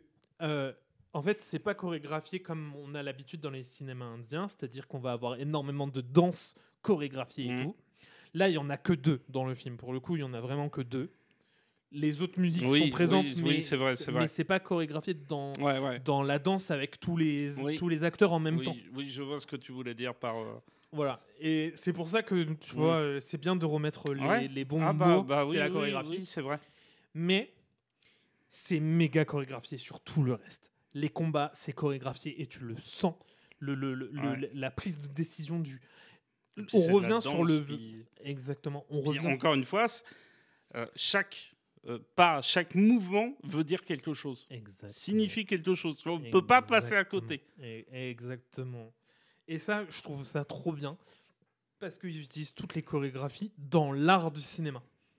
La chorégraphie dansante, celle que la plupart du temps les gens vont se dire c'est de la chorégraphie, mais il y a la chorégraphie des combats où on va avoir les mouvements de chacun des personnages qui va devoir donner quel coup à quel moment et tout, mais on va aussi avoir la chorégraphie des caméras. Les caméras dansent. Les gars, il faut se le dire. J'ai vu que ça avait explosé, mais les gars, vraiment. Mais je pense que ça a explosé depuis plusieurs fois là, depuis tout à l'heure. Vraiment, les gars, je vous le dis. Mais les caméras dansent. Quand tu vois une caméra qui bouge très fluidement et qu'elle tourne autour des personnages, qu'elle accompagne chacun des mouvements, c'est tellement agréable. Bordel, franchement, c'est tellement agréable. Voilà, je voulais dire ça. C'était super important pour moi. Mais ça a tellement de force. Enfin, puis je veux dire, tu vois, c'est comme regarder un film d'arts martiaux de Hong Kong. Oui. Quand tu vois Natu, les mecs, ils dansent. Enfin, tu te dis, non, c'est pas possible. Acharnés, il y a une image de synthèse, là. Non, pour qu'ils fassent... Non, mais tu vois, je veux dire, t'en arrives à te poser la question parce que tu te dis, mais comment on peut bouger en rythme et 150 personnes bougent de la même manière. Comme ça. Et il y avait la même chose dans Patane. On se souvient, il y avait une séquence de danse dans une prison. Enfin, tu te dis... Dans Jawan. Qu'est-ce que... Oui, dans Jawan, ouais. Oui, parce que t'as dit Patane, donc... mais c'est vrai que j'ai confondu avec un autre film de Shah Rukh Khan. Mais ouais, c'était Jawan. Et ouais, ces moments-là... C'est exceptionnel. Te renvoient tellement loin. Mais complètement. Et ce que j'adore, c'est qu'encore une fois, on a 1000 petites informations. Parce que la séquence commence... Les mecs arrivent dans un... Faut l'expliquer quand même, tu vois. Oui. Ils arrivent dans une fête et ils ont été invités par une nana. Et une nana britannique, du coup. Et ils arrivent dans un lieu où ce sont que des British. Ouais, c'est ça. Et donc la nana, elle propose à Bim de venir danser. Exactement. Et Bim, il sait pas trop comment la valse, faire. Il connaît pas les danses il va se faire avoir par un sale con du coin. Oui, voilà, exactement. C'est bien de dire ça comme ça. On en a partout. Vous pourrez en retrouver beaucoup de spectateurs de CNews. Bonjour. Et donc, tout ça pour dire que le personnage qui est d'une grande délicatesse, qui est une grande ouverture d'esprit, fait une saloperie à Bim. Et c'est là qu'arrive l'autre personnage et lui fait... tu connais le... alors, on va pas danser le flamenco, on va pas danser la valse. Est-ce que tu connais le Natu?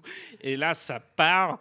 C'est incroyable. Et c'est un concours d'endurance, en fait, avec le colonisateur pour lui faire comprendre que, bah non, mec, mais... Tu nous arriveras pas à la cheville. Ouais, clairement.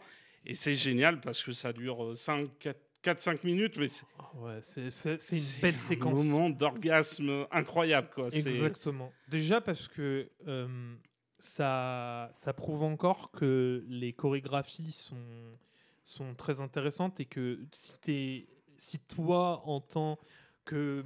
comment on appelle ça ?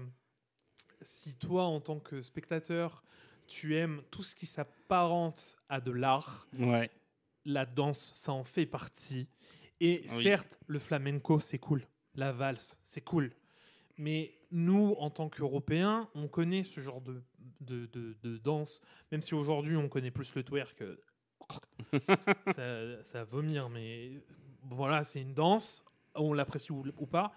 Mais voir les danses qui sont proposées chez les Indiens, c'est encore une fois s'ouvrir sur notre culture. Enfin, moi, je pense, tu vois, par exemple, qu'il y a des gens qui regardent ces films et qui, derrière, se disent « Ok, cette chorégraphie m'a plu. Je vais la reproduire, je vais la refaire et d'autres personnes vont la refaire. » J'ai vu cette séquence, par exemple, avec la danse qui avait été faite par Mercredi Adams dans la série Mercredi. La danse, elle avait été reprise partout. Tous les réseaux sociaux avaient été inondés. Et d'ailleurs, alors...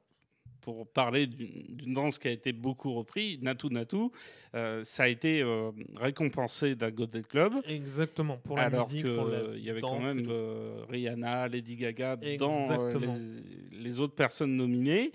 Et ce qui est génial, c'est que quand les personnes, je crois, ont reçu leur truc, ils ont dansé. Avec les gens sur la scène. Enfin, voilà. C'est exceptionnel. Et en fait, c'est très communicatif. Donc, c'est ça qui est très important. C'est que, encore une fois, ce film nous propose, dans toutes ces petites touches, des choses pour aller et approfondir vraiment les choses, mais aussi te donner une sensation de « j'entre en communion avec vous ». Quand tu les vois danser, sincèrement, j'avais le pied qui bouge tout seul J'étais dans mon lit. Ah bah ouais. J'ai le pied qui bouge tout seul. J'ai envie de faire les mêmes chorégraphies qu'eux. J'ai envie d'y aller. La musique est entraînante. En plus, pourquoi c'est fait, c'est incroyable. Et puis ça se rapproche peut-être de l'appellation qu'on donne des fois au cinéma, à savoir un art total.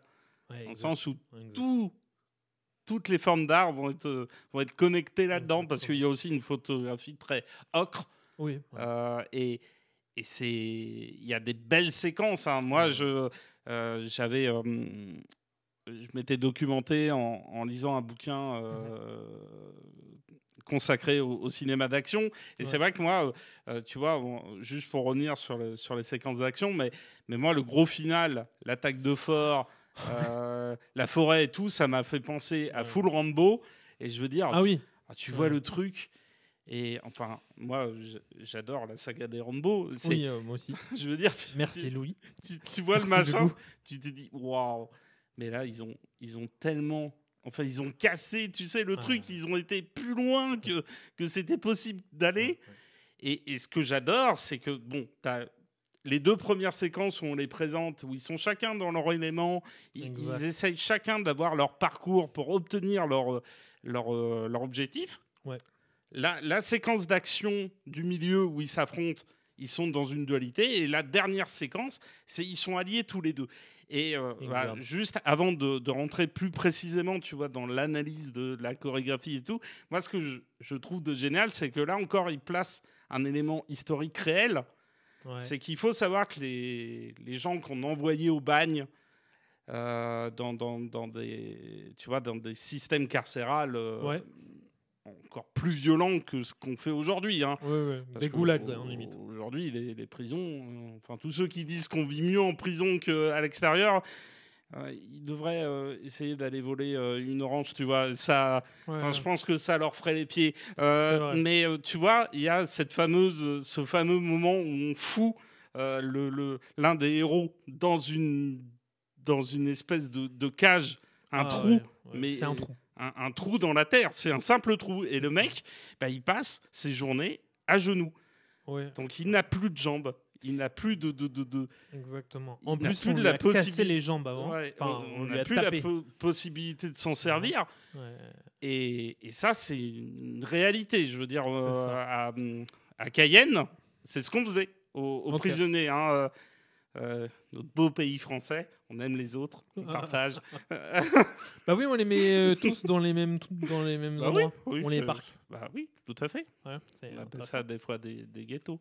Et puis après, on dit c'est bizarre quand même. Ouais, c'est bizarre. Là-bas, on n'est plus en France. Je suis pas content. Et puis je vais aller regarder CNews. Puis je vais aller me plaindre que.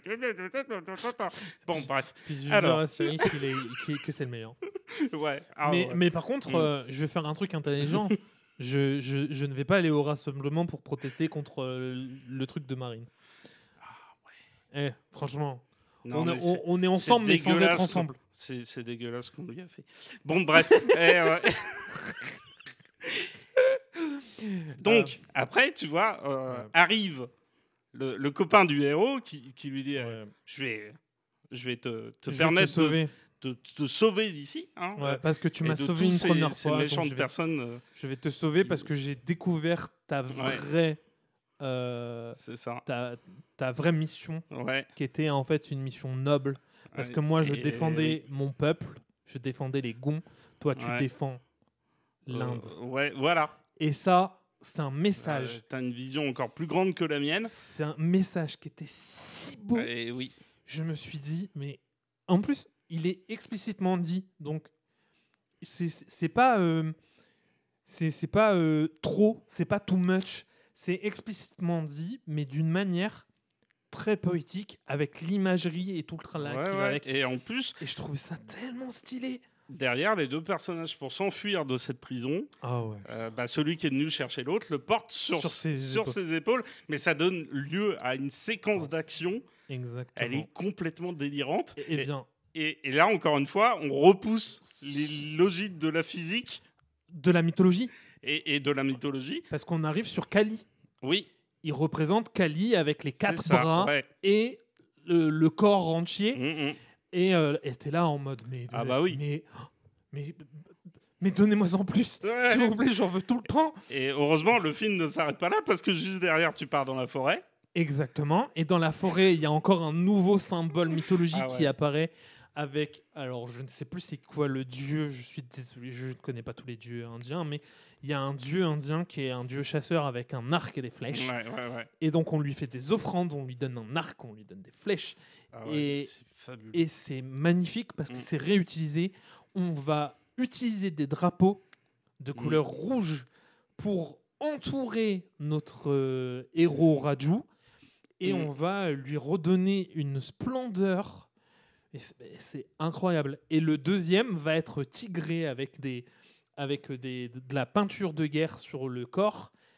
Il va être tigré pour refaire surgir l'animal qui est en lui. Et c'est ça. Parce que finalement, il accepte une part de ce que Bim est, à savoir un homme... tu vois, proche de la nature, proche des éléments. Proche de son peuple. Alors que jusque-là, l'autre personnage était beaucoup plus fermé dans un... Il avait son objectif qu'il devait atteindre, et il ne voyait que ça. Et c'est génial, parce que les moments où le mec est vraiment dedans, il regarde dans le vide, littéralement. Il est très, très flippant. La séquence de lynchage à coups de fouet, elle est d'une cruauté. Elle est horrible. Vraiment, quand je l'ai regardée, moi j'étais en PLS devant parce que je me suis dit, ils ont fait une scène. Vraiment, dites-vous qu'ils vont jusqu'au bout des choses dans les films indiens. Donc tu vois les moments où le fouet claque sur le corps de la victime. Et en fait, ce que tu sais, parce que tu l'as vu, c'est que la personne qui va le fouetter, c'est Raju, qui va fouetter Bim. Et ce sont des meilleurs amis. Enfin, ils se sont considérés comme des meilleurs amis pendant longtemps, tout le long du film, quasiment. Et en fait, ce qui est vraiment triste dans ce moment-là, c'est que Raju, il veut pas le faire, mais il est obligé pour pouvoir atteindre son objectif. Et lui, vu qu'il a un objectif plus grand que juste un peuple, il veut sauver une nation. Il va se dire... C'est ça, lui, il n'a pas le temps de faire de cas de... Exactement. Il est prêt petits problèmes à côté, quoi. Oui, voilà, lui, il est prêt à payer les pots cassés, quoi. Exactement. Il est prêt à payer pour atteindre l'objectif nécessaire qu'il va arriver à obtenir, mais au prix d'une torture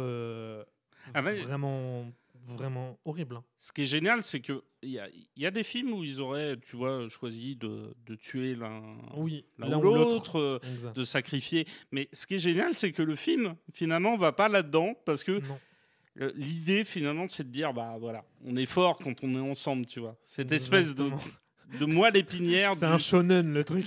Ce truc de moelle épinière du blockbuster masala, quoi. Voilà. On est peut-être musulmans, je suis hindouiste, fort, ensemble. Mais on est de la même nation, on est du même peuple, on partage les mêmes idées. Alors après, ça fera hurler certains parce que c'est complètement caricatureux envers les méchants, mais ils prennent tellement cher et de façon tellement différente. Enfin, je veux dire, c'est Mortal Kombat, toute la Fatality, toute la franchise, ils te refont tous les trucs. C'est le moment du buzzer là. Fatality. C'est ça, Fatality. On veut ce buzzer.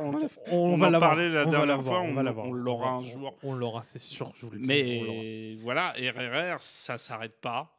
C'est grand, c'est génial. C'est incroyable. En vrai, il y a tellement de choses encore qu'on pourrait parler. Parce qu'il y a aussi tous les passages où on a les flashbacks de Raju. Et d'ailleurs, là, ça permet juste de dire que l'autre point qui ont fait un blockbuster masala, c'est qu'ils ramènent des stars du cinéma de Bollywood, dont Ajay Devgan. Et Alia Bhatt. Donc ça, c'est intéressant parce que finalement, ils essayent d'aller toucher tout le monde. Et pour la petite histoire, ceux qui, on va dire, ont notre âge et donc avaient une vingtaine d'années au début des années 2010, ont forcément connu la série, la chaîne What's the Cut de Antoine Daniel. Et il avait fait découvert un film. Alors, bon, il s'en moquait gentiment. C'était un gros film d'action indien avec Ajay Devgan. Et est-ce que tu sais quelle est la connexion, justement, entre Ajay Devgan... entre... le film que... RRR et comment... et le film d'Anton Daniel. Et entre RRR et My Name is Khan. Oh, tu la connais? Non, je ne l'ai pas. Parce que là, je trouve que c'est assez rigolo. C'est Ajay Devgan, c'est le mari de Kajol. Ah, d'accord, ok. Voilà. C'est le petit truc que moi je trouve rigolo, tu vois. Ah bah ouais, c'est clair, c'est intéressant. C'est comme c'est des grosses logiques de caste, tu vois. Ils sont tous c'est des familles en fait qui sont à la tête des différentes industries de cinéma. C'est cool. Et le mec avait été apparu justement dans le machin. Donc je pense que c'était pour rendre hommage au fait que c'est une star là-bas de films d'action et un peu un précurseur justement dans les productions d'action qui ont permis tu vois, d'aller au bout d'un moment concurrencer les Américains sur leur propre terrain. Je suis d'accord. Je trouve ça très amusant. Est-ce que tu as d'autres choses à parler sur ce film incroyable? Non, moi je le reconseillerais sur Netflix. Ah ouais, allez-y. Franchement, les gars, Netflix and chill. Vous posez dans votre canapé, vous regardez ça, vous allez vraiment kiffer. Je vous dis, vraiment. Et puis vous n'allez pas voir passer l'heure 30. Hein. La 1h30, vous ne la verrez pas passer. Hein, alors qu'il y a 3h05. Mais c'est vrai que moi, je te disais au début que quand tu citais la séquence musicale de générique, de fin, ça évoque du coup un autre film. Alors, ça évoque pas un autre film, ça évoque le fait que, en Inde, actuellement, on a un pouvoir assez autoritaire. Oui. Qui justement a tendance à mépriser, on va dire, une partie de la population, et notamment la population musulmane du pays. Mais alors du coup, c'est pour ça, hein, voilà, les figures qu'on y voit, elles sont à prendre, on va dire, avec des pincettes, parce que forcément, elles sont utilisées par ce pouvoir-là aussi comme des mises en avant. Et puis des symboles. Et ce qui est intéressant, c'est que elle a un aspect esthétique, cette musique, enfin le clip en lui-même, parce qu'il y a des énormes statues, façon un peu architecture brutaliste. C'est ça. Enfin, ce qu'on pouvait avoir dans les pays de l'ex-Union soviétique, par exemple. Et c'est très drôle parce que du coup, le film est propulsé dans une espèce d'imagerie un peu propagandiste. Oui. À la toute fin. Oui, à la toute fin. C'est vraiment genre pendant les 5 dernières minutes avant qu'ils mettent le vrai générique de fin, machin. Et c'est vraiment genre en mode boum. Putain. Et ce que je trouve de rigolo, c'est que c'est un film qui parle de révolution. Et c'est un film qui le fait d'une certaine façon parce que finalement, on est attaché aux personnages, aux deux personnages de héros. Oui, complètement. Et la foule, elle est rarement montrée. Oui. Il y a une séquence, il y a une séquence où l'un des personnages se fait fouetter. Ouais. Et là, la foule va finir par se réveiller, mais souvent, la prison aussi. Il y a ce truc un peu de dire que ça, c'est une façon très droitière de voir le monde, de voir les grands mouvements, les grands mouvements historiques, parce que c'est partir du principe que l'histoire est faite par des individus, tu vois, des grands hommes, Napoléon, Charles de Gaulle, machin. C'est une foule qui suit quand même. Et il y a de multiples facteurs. Ouais. Et moi, le film m'a évoqué un autre film qui s'appelle Il était une fois la Révolution de Sergio Leone. Exactement. Avec James Coburn et Rod Steiger. Et donc, c'est quoi tout ça ?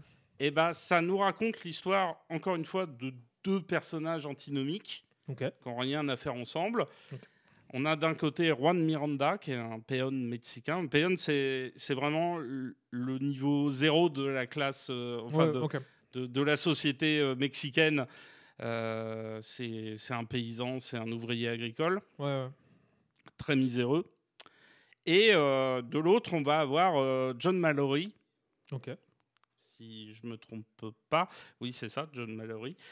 Joué par James Coburn. Donc l'autre est joué par Rod Steiger. Et en fait, les deux vont se rencontrer dans le Mexique du début du XXe siècle. Ok. Mexique où il y a des révolutions un peu toutes les 10 minutes. Ouais, toutes les 10 minutes. Et l'un a un intérêt vraiment personnel, très individualiste, alors que l'autre a une vision des choses qui est beaucoup plus grande. Ils ne sont pas tout à fait du même côté de l'histoire, tu vois. Ok. On voit un peu le rapprochement avec du coup le premier film dont on parlait, parce qu'il y en a un qui vient pour défendre la petite fille, récupérer la petite fille, et l'autre qui voit la grandeur du pays. Exactement. Et là, dans Il était une fois la Révolution, il faut savoir que Léon, c'était un membre du Parti communiste italien. Ouais. C'était quelqu'un qui avait vécu la Seconde Guerre mondiale et qui avait eu beaucoup de ressentiments par rapport aux horreurs du fascisme. Il y a notamment une séquence dans le film qui évoque un massacre, le massacre de... Donc là, Loulou est en train de chercher sur un livre. L'épisode sanglant des fosses Ardéatines. Enfin, c'est un épisode de massacre qui date du 8 septembre 1943. D'accord, ok. Qui est perpétré par les nazis. Okay. Aidé forcément par le pouvoir fasciste de Mussolini. Et ce qui est fou, c'est que c'est directement retranscrit dans le film parce qu'on a des soldats qui ont mis des personnages dans une espèce d'immenses gouttières là. Ok, des fosses. Des fosses, et ils leur tirent dessus à balles. Ils les abattent. Tu vois, enfin comme dans l'Holocauste, comme dans la Shoah, quoi.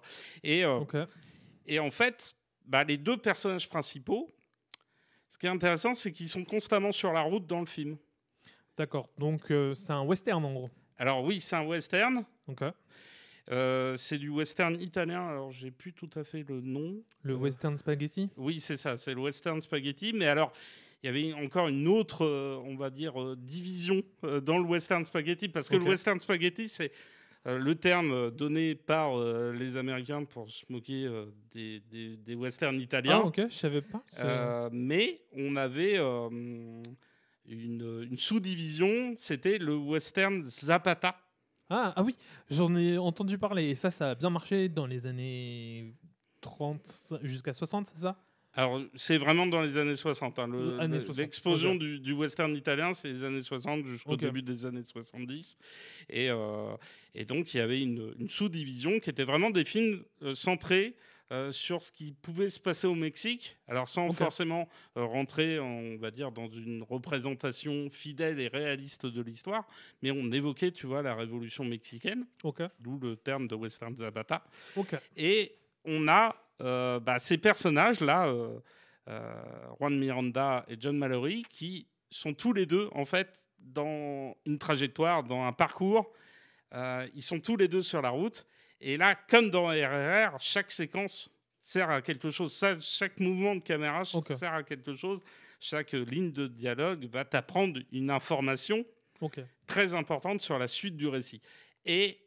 donc il faut imaginer que Juan Miranda, c'est un péon, donc lui il est au milieu du désert, c'est aride, et arrive devant lui une diligence, c'est comme ça qu'on le découvre, et la diligence, il y avait un cheval pour la tirer, tu vois, enfin c'est un truc immense, colossal, et le truc s'arrête.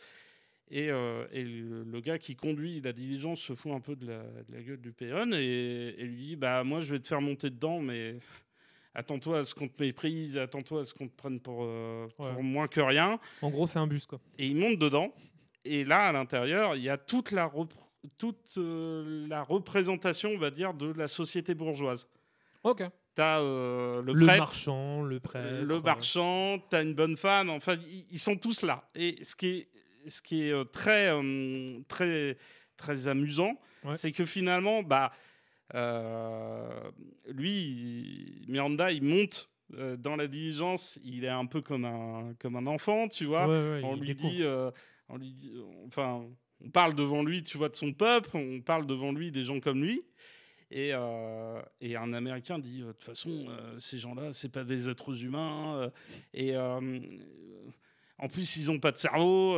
Tiens, regardez. Il se retourne vers Miranda et puis il lui fait, t'as combien d'enfants ? Et le gars le regarde comme ça, avec ses mains, en mode, je sais pas. Et juste derrière, la diligence se fait braquer. Okay. Donc, elle est à nouveau arrêtée. Et là, elle est arrêtée par la famille de Miranda. Ok. Donc, ces gosses qui ont tous des âges différents, qui montent dans la diligence. Ok. Donc, c'est intéressant parce que là, on a le payoff. Le payoff, le setup and payoff. Voilà, le setup and payoff. À chaque fois, j'oublie setup. Et on a ce truc de l'idée que finalement, tu vois, les personnages, ils sont sur des routes, ils sont sur des chemins de fer. Ça. Et puis, des fois, ils vont voir arriver des trains ou une diligence, là, en l'occurrence. Et la diligence, elle représente, en fait, quelque chose de bien précis, tu vois, qui n'est pas censé s'arrêter. La bourgeoisie, tu vois, le truc qu'on méprise par-dessus tout. Et ils arrivent à l'arrêter et ils vont la braquer, ils vont foutre les gens dehors. Il y a même une séquence de viol qui est suggérée. D'accord, ok. Ouais, ça, c'est assez particulier. On ne pourra pas le refaire aujourd'hui. Mais ce qui est très intéressant, c'est que, tu vois, finalement, on a ce personnage de pauvre, de miséreux, qui est complètement crado, qui est intéressé que par le fric. Et ce qui est intéressant, c'est que lui, il est dans une perspective, tu vois, ultra individuelle des choses. Okay, ouais. Il voit que sa tronche. Et dans la séquence suivante, il va rencontrer Mallory. Et Mallory, c'est l'indépendantiste irlandais. Okay. Donc, on les connaît, les Irlandais. Voilà.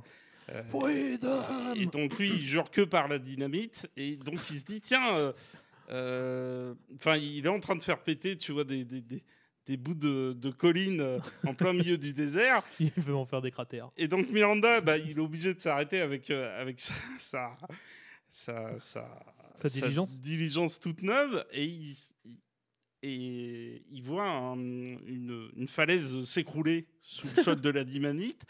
Il y a un énorme nuage de poussière.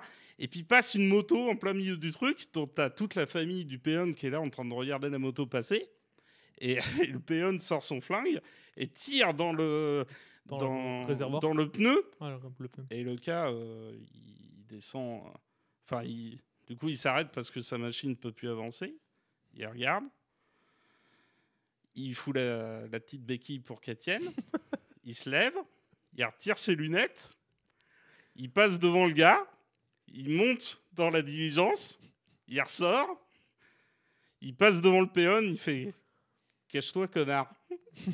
Et là, t'as une détonation, et il y a un trou dans la diligence, tu vois. Donc les mecs, ils rentrent coup pour coup. Et ce qui est super drôle, c'est que derrière, ils se disent, tiens, on va... J'imagine le bâton de dynamite qui a été coincé quelque part et il lui dit, cache-toi, connard. Et juste derrière, tu vois, ils font une sorte de pacte. Ouais. Ils se disent, tiens, toi, t'es doué pour la dynamite, moi, j'ai toute une famille de mecs surarmés, on va aller braquer une banque. Donc, ils partent dans une ville. Donc là, ils se retrouvent à nouveau sur un chemin. Et quand ils arrivent dans la ville, en fait, la banque, elle n'est pas ce qu'il paraît. Okay. Finalement, ils vont la braquer, ils vont pas trouver ce qu'ils voudraient à l'intérieur. Ils vont pas trouver les Et puis, ce qui va se passer autour dans la ville, c'est carrément une révolte. Et quand ils ressortent de la banque en ayant trouvé, arrive la foule. Okay. Et là, ce qui est incroyable, c'est qu'à la différence de RRR, c'est que la foule, elle a une logique, tu vois, qui lui est propre. Okay. C'est presque un personnage à lui-même, tu vois. Donc, au final, l'intérêt, tu vois, très, très peu noble de Miranda, oui. c'est pas l'intérêt qui est partagé par tout le monde. Les autres, ils ont des envies de liberté. Et ce qui est drôle, c'est que lui... il est venu pour son propre intérêt et finalement et les gars il se fait embrigader là-dedans et les gars de la ville le prennent pour un libérateur. Ok. Donc ils l'attrapent, ils le mettent sur les épaules. Allez bonhomme. Et le mec se retourne et il fait toi tu m'as tu m'as trompé en regardant Mallory qui tu m'as mis dans la merde là, qui du coup l'a complètement blousé, tu vois.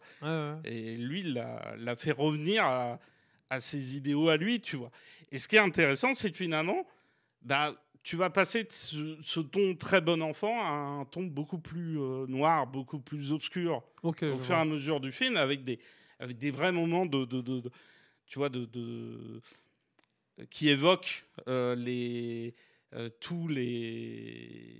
tout ce que les fascistes ont pu faire en Italie, toute la violence. La violence humaine, quoi. Les côtés les plus noirs de l'humanité. Et ce qui est très intéressant, c'est que reste toujours l'idée de la route, du chemin sur lequel sont les héros, mais des fois, à des moments lancés à pleine vitesse, tu vois, dans une diligence, ou des fois dans un train qui ne peut pas avancer parce que le train est bloqué dans une gare, parce qu'une armée ne veut pas le laisser partir, parce qu'elle souhaite l'utiliser comme un transport.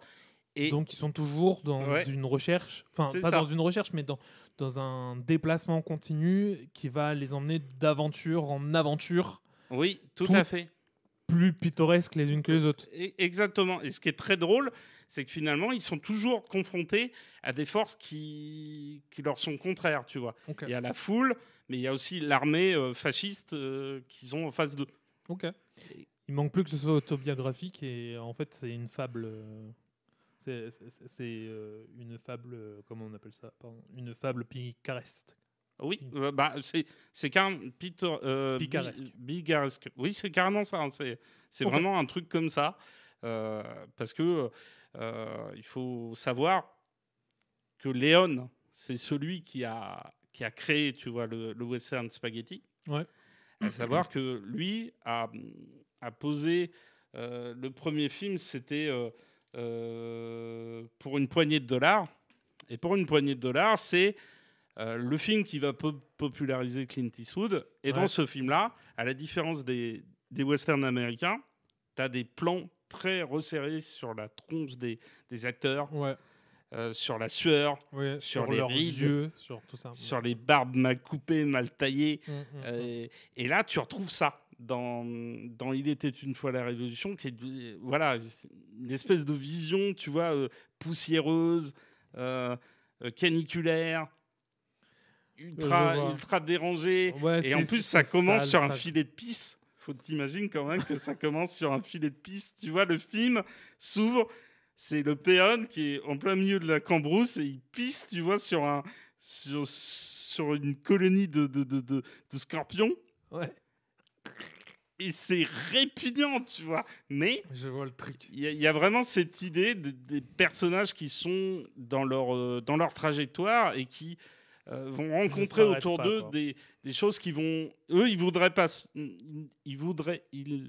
ne pas s'arrêter, mais tout autour d'eux, il y a plein de trucs qui vont venir les empêcher.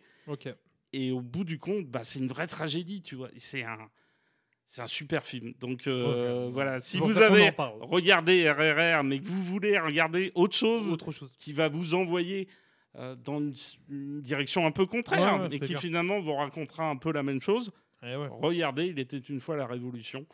C'est un super film. En plus, la musique de Ennio Morricone, elle est incroyable. Est-ce que tu penses que tu as réussi à faire le tour complet de ça? Ah bah oui, moi c'est bon. Hein. Donc tu as une recommandation ou c'était plus ou moins ta recommandation, ça, tu penses? Alors, juste, je pourrais donner Le Lion et le Vent de John Milius, un film avec Sean Connery, qui joue un chef berbère qui a vraiment existé au Maroc, Aïl Razouli, qui était un chef de guerre qui était opposé en fait au pouvoir du roi du Maroc au tout début du XXe siècle, et qui a lutté en fait contre les colonisateurs, et qui s'est rendu célèbre. Je crois que c'est vraiment un vrai fait historique. Il a enlevé un ambassadeur. Mais là, dans le film, c'est une femme qui l'enlève. Il enlève la femme de l'ambassadeur et ses gamins. Et en fait, va se créer une relation qui n'est pas une relation amoureuse, qui est une relation de confiance entre les deux personnages. Mais là où c'est intéressant, c'est que le personnage du chef berbère a un lien avec un autre personnage qu'il ne va jamais rencontrer, qui est le président des États-Unis de l'époque, qui est un personnage qui est fasciné par la nature, qui est fasciné par ses adversaires, parce que lui, c'est un véritable cow-boy. Et il y a vraiment une sorte de discours un peu sur, tu vois, l'humanité et ce que tu arrives à faire dans ta vie, ce sur quoi tu vas échouer. Et en fait, l'idée que des fois, dans les populations, les peuples, les sociétés qu'on croit être les plus arriérés, il y a des personnages qui détiennent en eux, tu vois, une force sociétale que la société elle-même n'aurait pas. Et que la société moderne a complètement oublié. Voilà. Ça s'appelle Le Lion et le Vent. Et c'est super bien. Et le Vent. Avec une superbe musique de Jerry Goldsmith. Oh, c'est dingue. Vous vous rendez compte, le mec qui est capable de faire ça, de vous dire c'est qui le mec qui a fait les musiques et tout. Enfin, vraiment. Faut pas me demander qui c'était qui tenait le pot de chambre de Sean Connery. Là, je ne connais pas. Désolé, je ne suis pas dans les petits papiers de... En plus, là, ce serait du papier cul, c'est pas ouf. En plus, ce serait pas ouf. Ok, moi, de mon côté, je vais vous faire une recommandation qui, probablement, est déjà très connue, très célèbre. C'est un film hongkongais. Son nom s'appelle Ip Man. Donc, pour la bonne prononciation, je vais dire Ip Man, pour que tout le monde la note bien, parce que j'ai vu que dans le canal Twitch, on a eu une personne qui m'a dit bigaresque. C'était picaresque. Voilà. Oui. On a un peu dyslexique, donc des fois les mots. mais c'est bien parce qu'il y a eu une petite blague derrière. Est-ce que vous savez dire anticonstitutionnellement? Et les chaussettes de Archiduchesse sont-elles sèches? Archi-sèches? C'est pas facile. Pas mal. Hein. Franchement, pas mal. On va faire des concours d'élocution avec des... Ah ouais. Donc le film dont je parle, je l'ai dit, c'est un film hongkongais. Donc c'est trop bien. Si vous aimez les films hongkongais, je vous invite à aller regarder le podcast sur lequel on a parlé des films hongkongais et qu'on a parlé de pas mal de films sympas. Ça a été réalisé par Wilson Yip. Sorti en 2008. Qu'est-ce que ça raconte? Eh bien, c'est simple. Ça va raconter l'histoire d'un maître chinois qui gère les arts martiaux et très précisément le Wing Chun. C'est un art martial qui utilise aussi bien les pieds que les mains. Voilà, bref. Et il faut savoir que ça se passe dans la ville de Foshan dans les années 30. Et dans les années 30, en Chine, eh bien, les Japonais essayent de prendre place dans ce monde chinois. C'est un peu les prémices de la Seconde Guerre mondiale. Ouais, c'est ça. Et malheureusement, le Japon n'a pas... Même si aujourd'hui, elle est belle, hein, ils sont vraiment atroces. Ils vont faire souffrir les Chinois. Ils ont le même problème qu'en Italie, à la même époque, ou en Allemagne à la même époque. Ça, voilà. À savoir que les gros cons, ils font tout ce qu'ils veulent.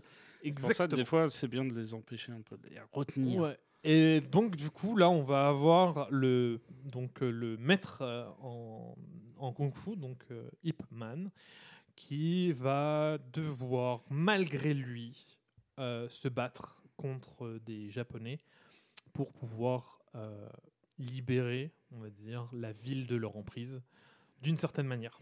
Le film en lui-même peut s'arrêter ici. Hein. Vous pouvez terminer de regarder Ip Man 1. Et voilà, ça se regarde très bien, c'est très cool.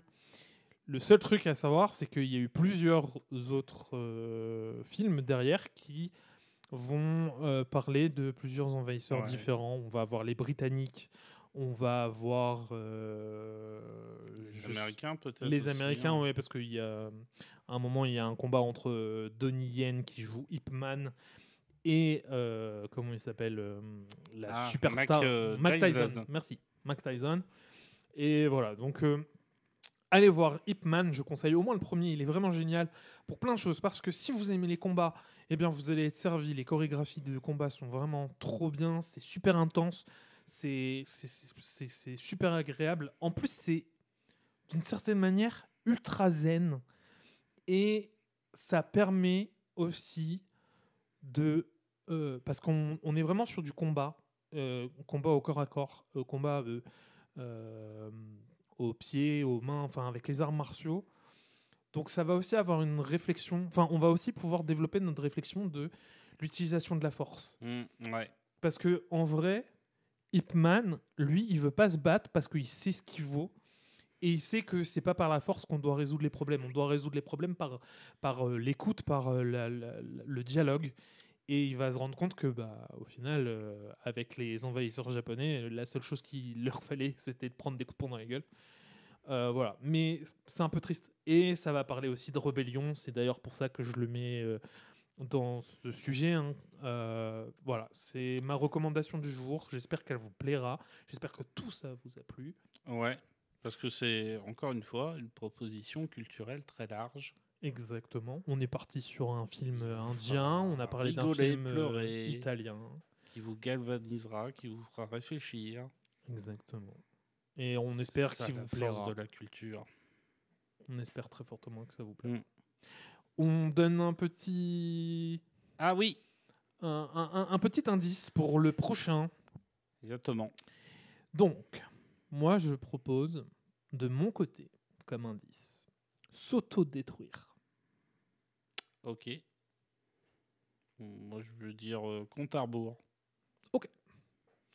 J'espère que ça vous a plu. Des bisous de nous. C'est ça. N'oubliez pas de liker, commenter, partager, aller sur nos réseaux, commenter en masse, on vous répondra. C'est ça.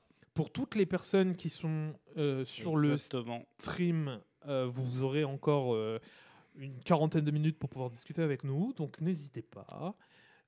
Pour ceux qui vont écouter le podcast après coup, faut pas hésiter à venir nous voir en live sur Twitch. Parce que y a une bonne ambiance quand même. Exactement. Et puis, même si on est un peu des pieds nickelés, mais ça, c'est un autre problème. Surtout, suivez-nous sur les réseaux, parce que sur les réseaux, vous pourrez voir nos actualités. On va pouvoir vous dire, voilà, on sera là en live tel jour. Voilà. Donc, n'hésitez vraiment pas. N'hésitez pas aussi à partager, parce que ça nous aide à nous faire connaître. Et le but, c'est de parler avec le plus grand nombre, voilà, et de partager nos informations. Tout ça pour créer une grande internationale de la culture et de la pop culture. Ah ouais. Cultivée de tous les pays. Viens, on crée un pays. Ouais. Ah oui. Le pays de la pop culture. Et ça. On l'appelle Canapop. Ouais, tout à fait. C'est ça. Genre un grand canapé général. Président. Et quand on te dira on n'aime pas ce film, prison.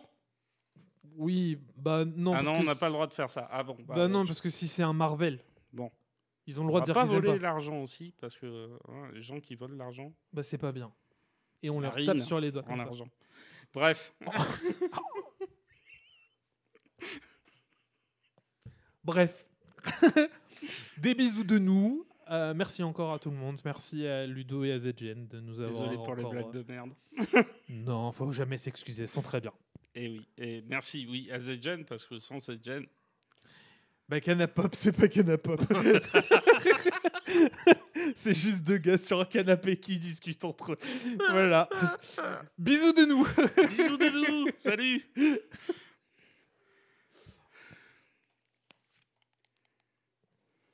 C'était bien. Ouais, c'était pas mal. On a bien rigolé. Bon. Du coup, je pense qu'il y en a certains, ils ont dû avoir les oreilles qui. Du coup, la petite phrase de fin. Ah oui. C'est vrai. Oh, je suis un boulet, moi. Tu t'en rappelles ou pas? Alors non, je m'en rappelle pas. On est deux gros boulets. Bon, ça sera la phase de fin. On est deux gros boulets. On vous aime. Des bisous. Des bisous partout.